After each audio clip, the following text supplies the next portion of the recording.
are living the authentic life, and this is one of my favorite people. Thank you. Charla Anderson. Charla Anderson. Mm-hmm. We met at Black Swan Yoga. Yes. Maybe a year ago? I can't recall the exact time. Maybe a little more, but yes. And I had such an authentic, come alive, spiritual moment in her class.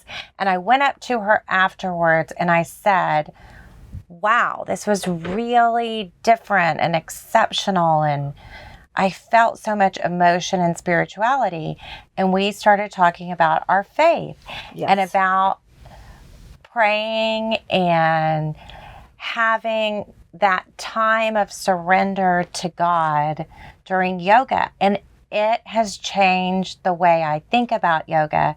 And that's why I invited you here today, because I want you to share this passion, this journey with all of our listeners. Well, thank you. Thank you. I'm so glad to be here. It was a really special moment when you came up to me and said what you said about your practice. And it,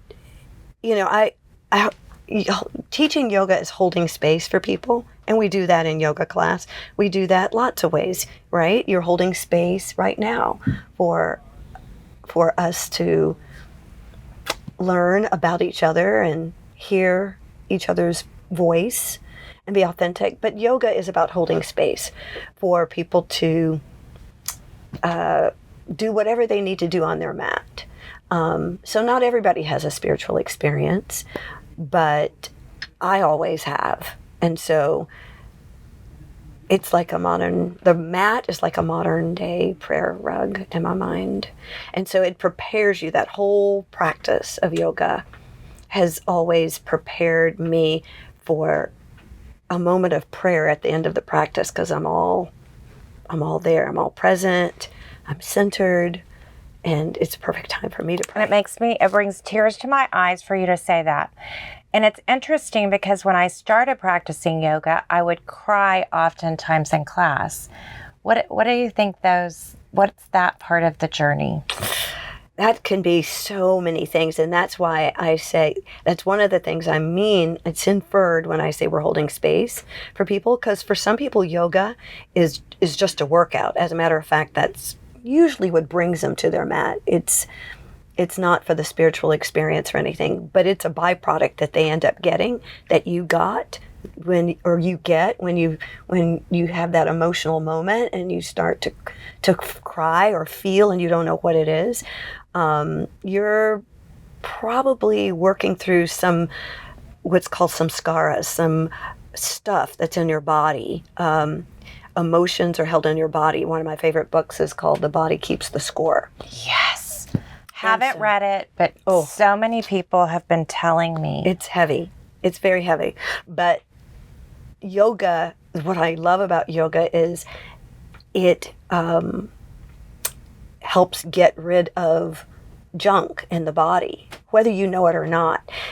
Dr. Van der Kolk is a psychiatrist. He wrote the book, The Body Keeps the Score. Mm-hmm. And one of my favorite things about the book is it's his medical journey, and through talk therapy, medications, because he's a psychiatrist, he can prescribe, it left him wanting, and he became a yoga teacher. And I do find that most people who I feel like come alive and share their light with the world, and I want to know more about and share their story, are people who have had things in their life that have driven them to this purpose of doing what they do, not just for income, a job. Mm-hmm. It's about a mission. It's about a purpose. It's about sharing something that they feel makes the world a better place. Absolutely. With someone else. And I feel like that's what you do. Well, thank you. You can't give me a better compliment than that. You can't give me a better compliment than that. I've done a lot of different things. Mm-hmm. But if I can make the world a better place somehow, some way in what I'm doing, what are we here for? I think that's important to contribute to society. Oops. To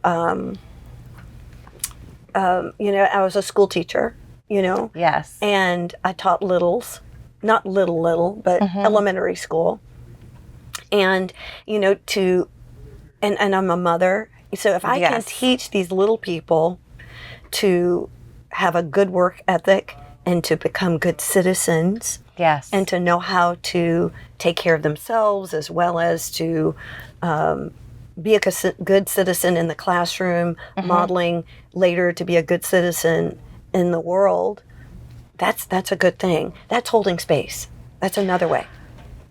And I feel like going to practice yoga levels the playing field of age, of heritage, of financial situation.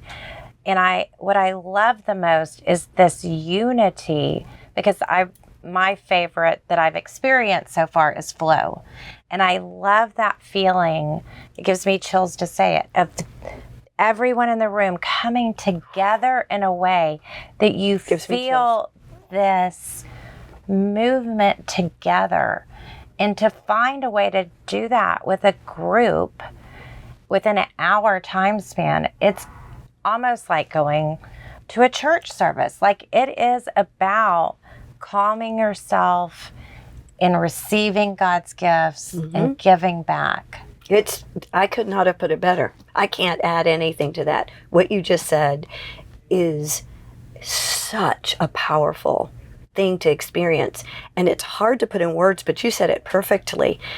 And not all classes get necessarily to the same point, but that's the goal for me, is getting everybody to be in that, and I mean this in the best way, the trance where they are just with me, their breaths are synchronized, or they're honoring their own breath, they are moving in a way that their bodies and minds have warmed up, and we're all in sync. And like you said, we're from different walks of life. We're from different walks of life that day. And we all come to that point in time. Not only is each individual in the room uniting mind, body, and spirit, but the whole collective of the room. And it is powerful. It gives me chills to think about now, because that's such a gift if I can harness that and bring people to that. And I have many people come to me and say, whoa, that was powerful, because they feel it and they don't know. Yes, they don't know what made it different, or where that came from. And I do think it's from that real purpose in you and that interest in bringing people to a place of feeling purpose as well. And I loved your description of what your effort to do is in a lot in life is to hold sacred space for people to connect all parts of themselves, body, mind, and spirit, to be still and present, to reconnect to their most pure and highest God-given self. Wow. Like, I can't think of anything. Like, I feel more connected to God in that room than I do sometimes in the Catholic Church. When I'm like when I feel the energy and I'm lifting my arms up to Him, and I feel like I'm accepting with gratitude everything He's giving me. Gratitude's huge. And I feel like we get stuck, and I get these toxic things in me, and literally it's about surrendering. You have to surrender and let go of your muscles. You have to let go of your mind. And that's hard for type A's. It is. It is one of my hardest things to surrender and say, is God leading, or am I making the choices? And I do think it's balance. Like I say, I go for the literal balance if I'm not there for a few days because I'm traveling. Yeah. I can't balance, and then my mind's not balanced. Right. Yeah, it's a collective that, and I love it because we can try to describe it, but words don't. But yes, we just get in the class and do it, and it just happens, right? And that's the best part. And that's what Dr. Vanderkolk was, I think, wanting. They're one of many things, because talk therapy has benefit. Sure. Of course. But if it's not towards a means of getting out of it, because the talk, okay, so mantra means mind and track. Man means mind. Tra means track. So when you're repeating a mantra, like I am loved, I am lovable, you're repeating that over and over, or I am worthy, or I am enough, whatever that is, and you're letting that soak into your soul, that's way better than repeating. Not that repeating the trauma that you went through doesn't need to be acknowledged and all, but if you keep repeating it, it's a mantra too. And so you're repeating negative into your soul. And so you've got to let go of that. Yes. And write your new story. And have your story you tell yourself. Visualize it, speak it, draw it, write it, see another you. So he's in his book he talks about trauma, where you reenact yourself with a different end to the story rather than he just was very dissatisfied with talk therapy and medications that don't really help to heal. And I think that's the word or the thing that I love about yoga, because it really does help to heal traumas of different sorts. Absolutely. And you don't even have to have the words or even know the traumas in your body. So when people come up and they're crying and they don't know why they're crying or don't know why they're having the emotion, I love that, because you don't have to know. You don't have to repeat it. You don't have to even re-say it. You just, give yourself the opportunity to write this new story and take this new path. Amen to that. Amen. So, one of the things that when I researched coming alive, living the authentic life, was Dan Buettner, and he researched blue zones where people live to be 100 years old. And one of the main things that are present in those areas is movement being a natural part of your day. And I think it's interesting. And community. Oh, yeah. So 7 of the 9 are about connection. 7 of the 9. So it is about community. He also wrote about purpose, prioritizing stress relief, which I feel like this is. Yes, it does all of that. Community, and putting family first, connecting with others who you choose to be your family, because sometimes our families can have trauma attached to them. So we can choose family outside of that. And then social circles with healthy behaviors, which is the room you're in. Exactly. And I just feel like this is culturally, I'm sad that it took me so long to get there. I feel like I looked at it as something that was associated with Eastern religions, and I thought of it as being separate. But the more I learn about different religions, we were talking about that today. Like, we had to push back the date of the podcast, and it's perfect.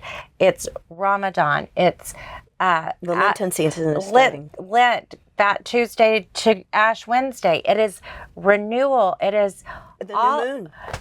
Yes. It's waxing. It's right now. And it is... it's really remarkable when you learn the consistencies between so many.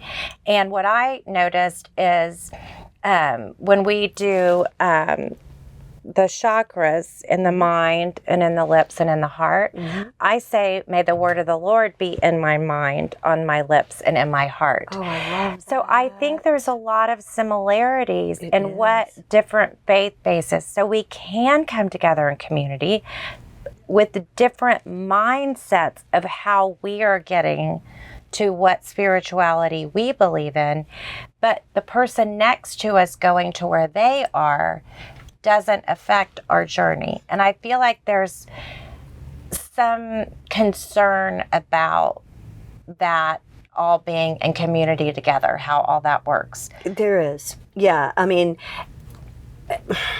no one religion, all religions are trying to get to the same point, I think. I think they might have different words, methods, paths. Yes, but like, Hindus have the mala beads. Yes. Catholics have the rosary.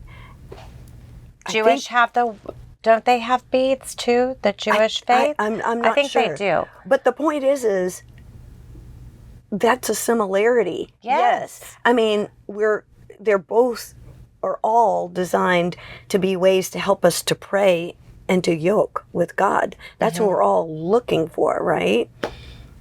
So as an African American who can be perceived as different, I strive, and there are differences, and differences should be celebrated, and there are good. But I think we argue sometimes about our differences and don't focus enough on our similarities. Right. And there's some similarities that are really powerful and strong. And if we would unite with those and with that intention, if you will, that's the other thing that yoga does, is it allows you to proceed intentionally. I think if we did more of that, I think we'd be a much happier place. I also think in yoga, and we've talked about this before, I don't think people, for whatever reason, genuinely love themselves. And I think yoga gives each person who comes to their mat the opportunity to love on themselves and not feel any guilt about it. Notice how they love themselves. One of the areas of yoga is self-study. Notice what you're saying to yourself. Notice how you treat yourself or think of others if somebody can do something and you can't, or you can do something and somebody else can't. Yes. All of that, right? It's a good opportunity for self-study. And so it gives you an opportunity to love yourself well, which happens to be the second commandment. But it's also, I think very important, because then you fill your cup and you can then love somebody else. You can't love yourself. You can't love other people if you're coming from a place of being empty. And I think you can't pour from an empty cup, right? That was on my journey of self-healing from things. Certainly, we all have had different journeys, and I feel like my journey has been very easy compared to others. But watching Bella struggle with her health as a mother is harder than anything that's ever happened to me. Right. So I think we can look at other people and think their life is perfect, but until you've walked a mile in their shoes, you don't know the struggles. But I would really get emotional when I guess the first time I was reading about You Are Worthy of Love and Lovable was from Brene Brown. And I am a big lover of the Parent Manifesto. And one of the lines in there she says is, I will show you how to live imperfectly and how to love yourself in the midst of it. And I will show you how to feel pain and overcome it with you instead of stopping it.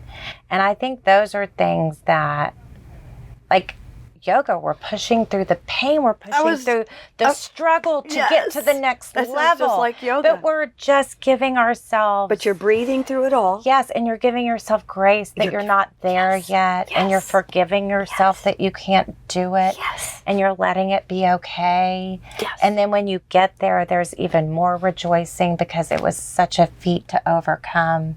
So it is. And there's more to do. Always. You know? And the other thing that I thought was so fascinating is I noticed when you're teaching the class, I noticed the first day that you were hypermobile and you could do everything incredibly well. Yeah. And that's something that is an incredible thing to have for flexibility, but it's a difficult journey if you suffer with a lot of the things that go with hypermobility, Ehlers-Danlos syndrome, and other things that Bella also struggles with. And to learn that this thing that I always thought was the greatest thing in ballet and in yoga, and I want to be able to do that. And then you're like, oh, well, when you do that, there's again, you don't know. There are consequences. Every yin has a yang, and it's about the balance. It's about the balance. Like, it all. You know, I am not, I'm fairly flexible. I'm, for the average person, I really am. But the pitfall of that for me is, for example, I love inversions, but I have to stay on top of them because of all of that flexibility. Right. It's harder. It takes more control of the core. Yeah, and everything. You have to strengthen all of those muscles so it isn't. Right. And so I've moved from being jealous of those experiences to acknowledging it and saying, God bless them for the journey they go through associated with it. Exactly. So it is an interesting way, like all the things I've learned and just evolved. And the people next to you can look so different from you, but you're in unity with them, throwing your sweat on them and getting their sweat on you. Isn't it wonderful? It's but so I wonderful. do love that. Whereas some friends are like, ew, there's sweat everywhere. I'm like, I know there is. It's pretty special. It's but so you can't funny. I mean, they might get it if they came and experienced it. But then there are different types of yoga. And so it really hurts. Oh, yes. Let's talk about that. Because I feel like there's restorative, vinyasa. There's restorative, there's yin that can look alike to the person observing the class, but they're very different in their intention. In each of those types of yoga, you could be in a shape for 2 to 5 minutes or more. But what you're doing in the shape is like opposite. So in restorative, you're not playing the edge. You're not trying to work on any stretches. You're just resting in a shape. You're changing shapes, and they're all right in the cushy. Like if you're Goldilocks, they're not hard. They're not easy. They're just they're more on the easy side. Yes. For restorative. For yin, yin is for the connective tissue. And it's the connective tissue it's like more like plastic. It's not pliable like muscles. So you have to hold the shape to get it to have some pliability, not flexibility, because connective tissue isn't flexible, just more pliability. The older we get, it starts to seize, it becomes less hydrated, and that's what makes older people go over. Yes. And so the way to keep it supple is to move. But, and it's everywhere. It surrounds every muscle. Yeah. I love that. So it really is. So you're holding shapes at the edge of your flexibility, not the deepest edge, because once in the shape, gravity does its job, so then you settle in deeper. So you don't want to be so deep at the outset of the time that you're hurting, and then you're really kind of bringing your, like if you're in a butterfly stretch or some deep stretch, it starts to hurt, so then you have to back out of it. You don't want to be that deep. So all of the props, the bolsters, the blocks, the straps are helping you to get to the right place, but it's totally, yin is very different than restorative. And you can do a combination thereof, and you can go to a yin class and practice it in a restorative way, and vice versa. Yin is one of those classes that someone who's pregnant or who is hypermobile needs to be very careful with, because you're working to increase range of motion in the connective tissue. Oh. You see what I mean? Yes. At the joint. So a hypermobile person probably shouldn't do it. And because of relaxin, the hormone that's released when you're pregnant so that you can deliver the baby, it makes you more flexible, you're capable of being more flexible during pregnancy because of relaxin. So that's another person who needs to be careful with yin. But it is fascinating, the amount of pregnant women that can practice. Yes. Well, yes. The people who have been practicing yoga can continue pretty much where they have been. But as they get more pregnant, they may have to make some accommodations. Their center of gravity changes, Yes. and all of that kind of thing. So there are some things that need to be considered. But yeah, it's amazing. I mean, I have a lady who comes to my class right now. She's pregnant with twins. She's in their second trimester. And I do change the practice a little bit, but nobody in the room knows it, because what I'm doing is still a pretty darn good workout. Right. I just don't do crunches. I don't do core work. I don't do twists, but they're so, deep core twist, you know what I mean? And I've talked to her about how to do certain things so that she accommodates her body and doesn't hurt herself. But everybody's getting a great workout because she's practiced yoga for years, and now she's pregnant with these twins. She's in her second trimester. She doesn't lie down on her back anymore because she's pretty pregnant. Right. That's not a good option. Yeah, but she knows how to do that, and people are like, when she turns around, because from the back they don't know. Yeah, exactly. Yeah. So it's fun. And then there's vinyasa. Oh, yes. And then there's Ashtanga. There are types of I've only yoga. done that once. It wasn't it's a set for me. sequence. Yeah. That. It was. I felt like I could release more, and I like the rhythm of vinyasa better. But I don't think that it's not. It's just whatever. And maybe what day you feel that too. Yeah, I like Ashtanga. A lot. It's a set sequence, and the benefit of a set sequence is that you can see your progress. You can build strength. There's merit to that. But because it's a set sequence, it's not easy. No, it mentally. It's very hard. Very hard. I'm like, we're doing that again? Yeah. Yeah. and again. And again. Mm-hmm. Yeah. So it's not for everyone. And what I also love is that I definitely think I'm a beginner to just maybe not even intermediate, but I can go to other classes, and if you've practiced enough, no matter what level you're in, you can make it work. That's right. And I feel like... But that shows huge growth about you mentally, though. Oh, really? Yes, because not everybody can do that mentally. It bothers them if they can't do what everybody else can do.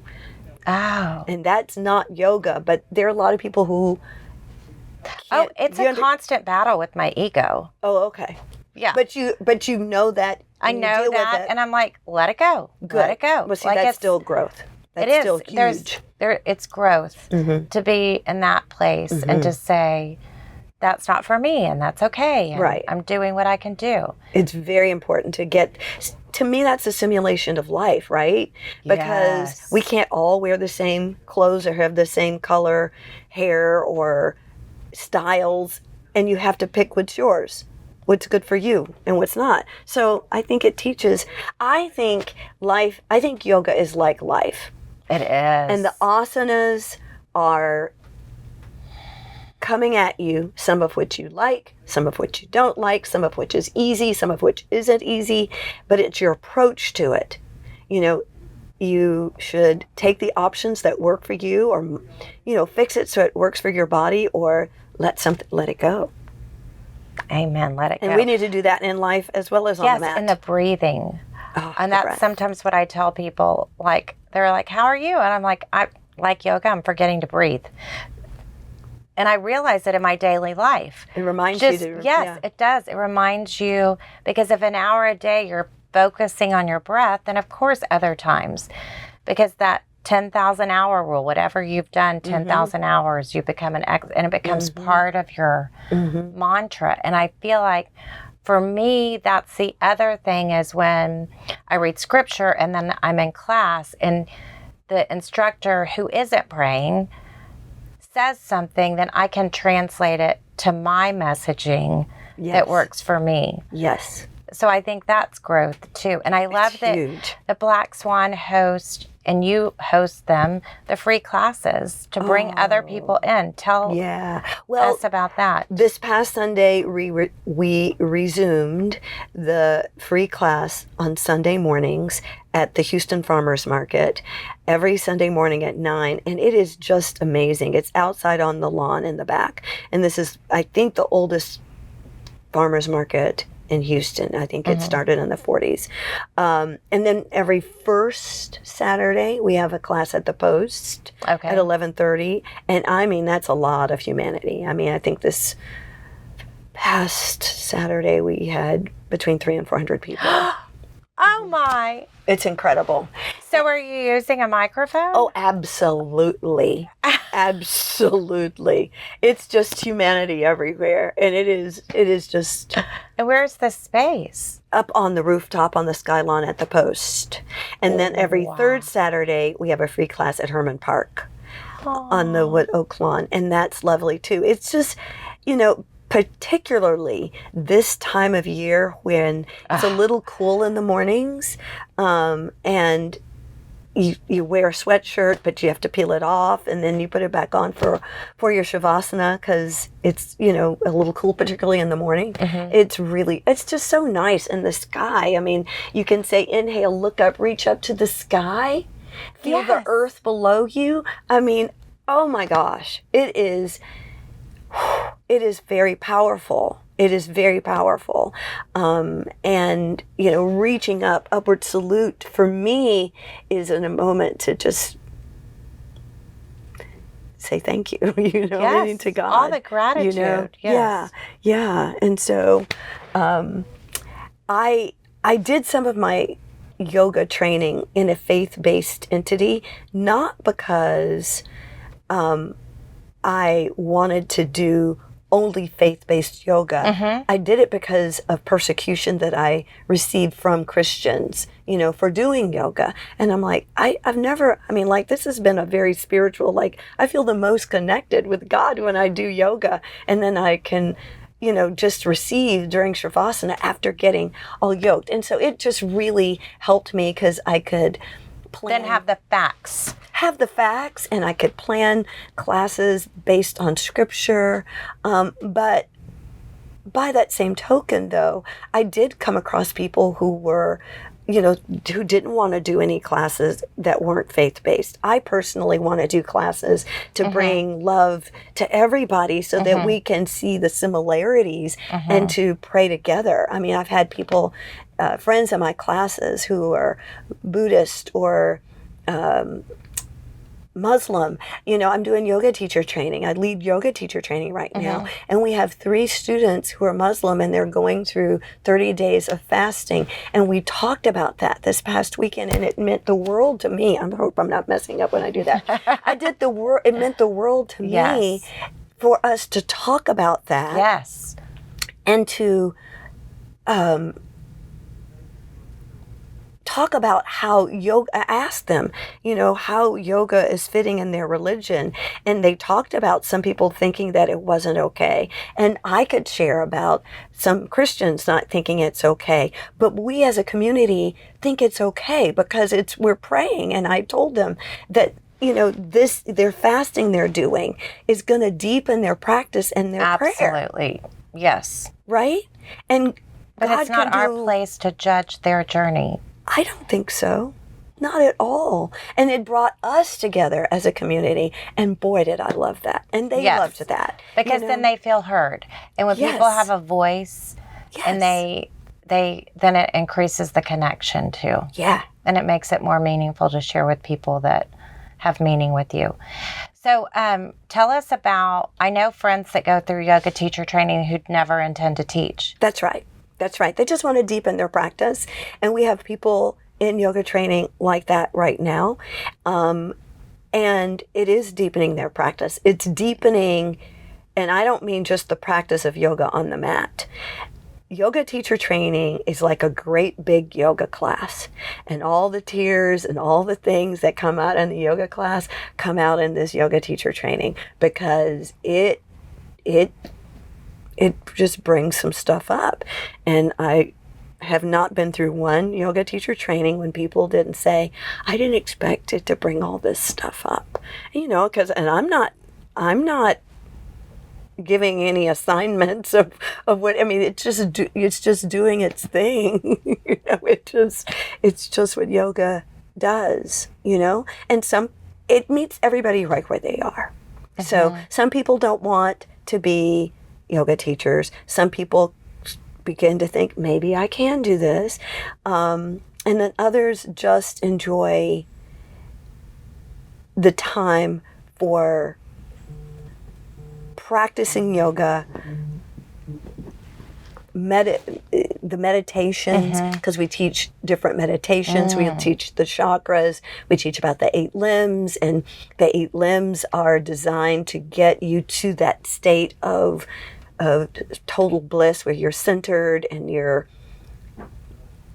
connected with your most God-given, purest self that I talk about. Before you were given your name, before you had this job, who you were at birth, before you knew any of this earthly stuff, they are, or they have things going on in life, and yoga helps them to heal from it. I've heard all kinds of incredible stories of people's life journeys and what yoga is helping them to deal with. They can go to a therapist, and they sometimes do, but the practice of yoga helps them to know better who they are, and helps them to be aware of how they're dealing with the things that come into life, like you just described. What a parent, what did you call it? That Brown talks about. Yes, the Parent Manifesto. The Parent Manifesto. And it also says, you like will yoga. see by the choices I make and how I treat myself. Because I think that's a big part of it. And I have to tell you, we led Bella to yoga, and she did not drink the water. I remember. You can lead over. But she started Pilates, and she actually has been to 4 yoga classes in the last 6 weeks and is starting to practice Pilates twice a week. Really? And she will commit what time, and she will look at her week. And so I do believe that they see what we do. Yes. And they see the strength it gives us. And I talk about if I can't go and how I feel off and things. Yeah. So if you're encouraging your partner or a child or someone that means a lot to you in your life, oftentimes it just takes time. It just takes time, and like anything, they have to do it in their time, and it's got to be their idea. Don't you think? I think it has to be their idea. And 100%. And that's another part of yoga that I love, is the autonomy that it teaches people to have for themselves, because they have choice all along the way. That's a very trauma-informed way to teach, is choice. Because one thing anybody in trauma does not have is choice. Whether you're in combat, whether you're a child who's being neglected or abused, or there's sexual trauma, the one common denominator is lack of choice. So choice is very, very, very important that people learn to have, and even know how to have, because sometimes they don't know how to have choice. Like, what do I do with it? Well, Yes. Truth. So, and you've had a lot of experience and training with trauma. Yes. So talk a little bit about how that differs, or maybe how you can incorporate that into your classes without people even knowing. Yes. Well, number one, you'll hear me say shape rather than pose. I just kind of keep that in my language, artillery of language to use, because the word pose, if there's someone suffering from sexual trauma, that could be a trigger. You're going to say something that's triggering, because what is one person's trigger is not another. So that was the first thing we were taught. You're going to mess up if that is Forgive messing yourself up. if you... Yeah. So there's that. So there's certain words that I interchange, lots and lots and lots of choice, like maybe try this, or pick an option. I don't like to use the word modification, because that sounds remedial to some people. And so it's not that you're modifying, you're selecting a different option to do something. That's just something that I say. I don't say modification. You probably don't notice that, but I never say take this modification. Very seldom do I say that. If I'm going to offer a hands-on assist, I will ask if someone prefers not to have hands-on assist when everybody's in child's pose, so it's done privately. They can raise their hand. Everybody's in child's pose looking down, so, they're not embarrassed or whatever. We were taught that we could have these little discs, red if they want. But then everybody sees. Exactly. You want it, you don't. What does that mean? So, exactly. So, then there are people who really, really do want hands-on assist, So that's another thing. So the choice is the main thing. When I'm walking around and observing, I'm genuinely not behind the class when they're in down dog. That's just me. They're just certain, I've asked the students who are observing classes to observe from the side, not from the back. They're just little subtle things. And that's just to the general public. If I know I'm teaching, like I volunteer at a women's center. So, there's just, you don't want to, you want to make sure that they know where the door is, where, what's behind doors, if it's combat trauma. There are just a lot of things that we've been taught. For example, if somebody doesn't do the practice, I don't give them a whole lot of attention about that, because they have the choice not to. Like if I'm in a one-on-one session with someone and they choose not to do the practice, it's okay, because in trauma you're practicing with them. You're not commanding. It's one of the reasons why I stay on my mat sometimes, because in trauma you want to practice with. You don't want to come off as a commander or dictator, or a master of some sort.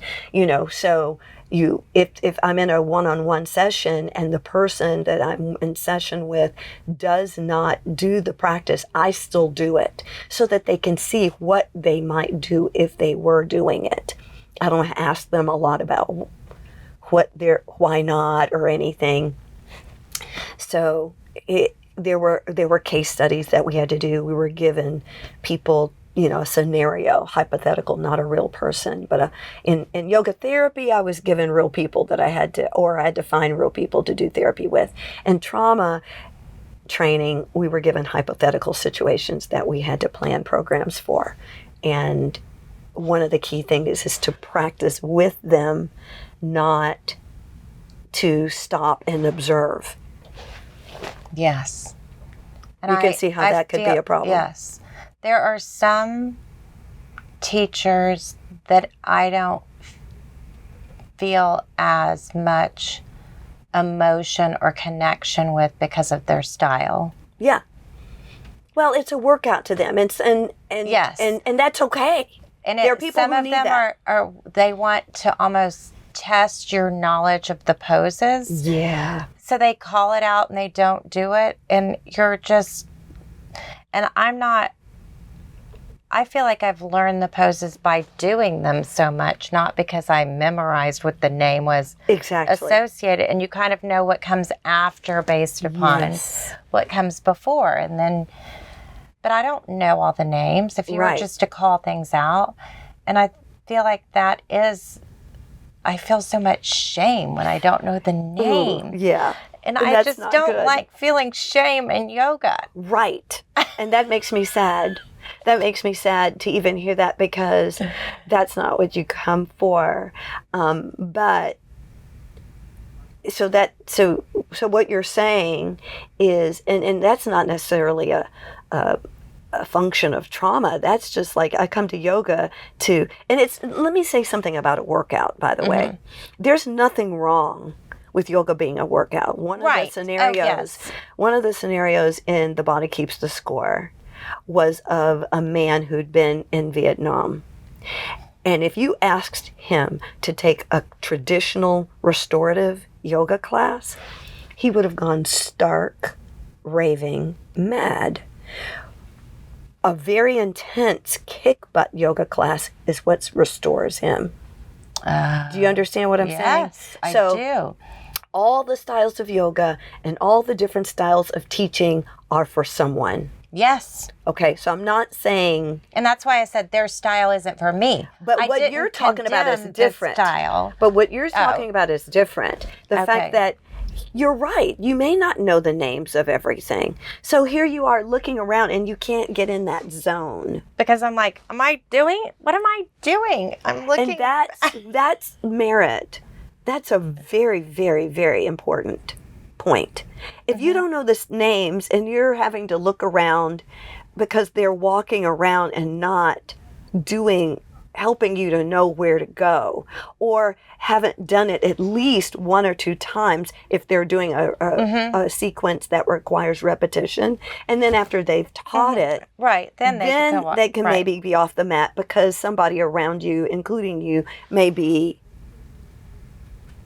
understanding where you're going and you're in that zone and you're not losing that zone. But that zone is the juicy part. That's what you want, right? So it makes me a little sad to hear that anybody would be impeded from that because they don't know what the name of the pose is, and so they're having to constantly leave that zone to know where to be. That makes me sad.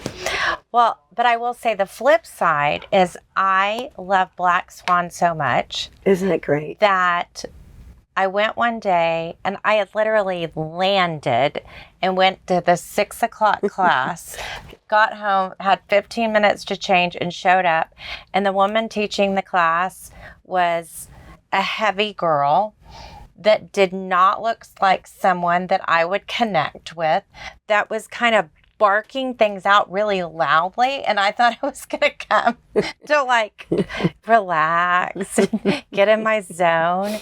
And I loved her class because I thought, okay, this isn't what you expected, but you're here and you're going to live your best moment and you're going to choose.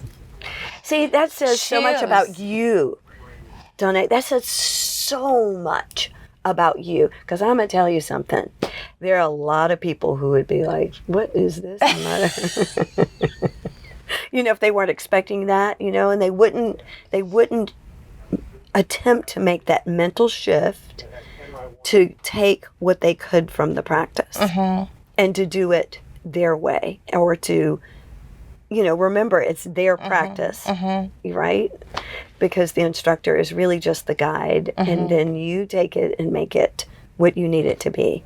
And that speaks volumes about you and your yoga practice. Well, my favorite quote, and we'll end with this, and I'd love to hear your favorite quote, is by a guy named Howard Thurman. Do you know Howard Thurman? I don't know who he is. I don't know. He said, don't ask what the world needs. Ask what makes you come alive, because what the world needs is more people who come alive. Oh, I love that. And Howard Thurman was Martin Luther King Jr.'s mentor. Oh. He encouraged him to share his passion for nonviolence and advocacy to create the civil rights movement. And I think if we all shared what we were most passionate about and what made us come alive, even though we're all doing it in different ways, but we're accepting that in others, the world would be better. I think so. I agree. So I find that for me, for Rob, he loves to go to spin. He loves to go to classes at the Houstonian. He likes the socialness. I love the Black Swans around the corner. I can get there in 2 minutes. I can be home in 2 minutes. Yeah. And I know some people and I'm friendly, but I'm not having social hour. Right. I am there about my practice and my experience.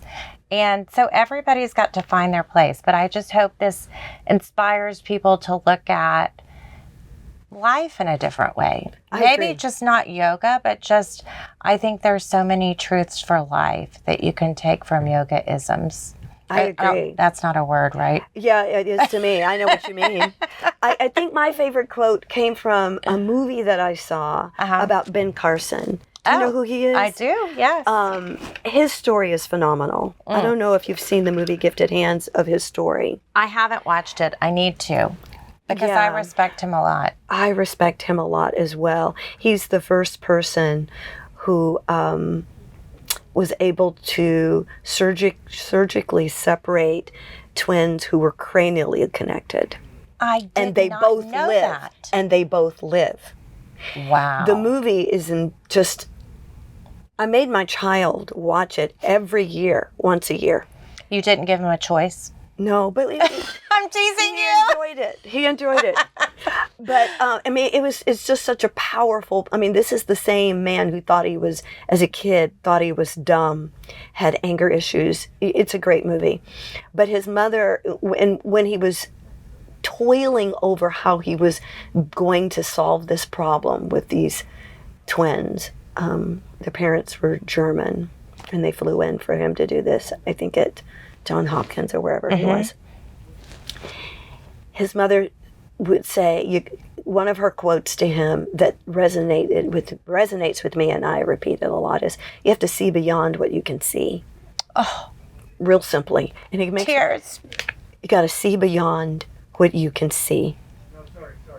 How many of us go by what we see? Or what's been done before, or what? You got to see beyond what you can see. Yep. And it's truly so powerful. Well, your message is powerful. Thank and you. I will tell you, I didn't give Bella a choice. I would read her the Parent Manifesto, and then she had to write a paper in school about someone she respected, and she wrote about Brene Brown's Parent Manifesto.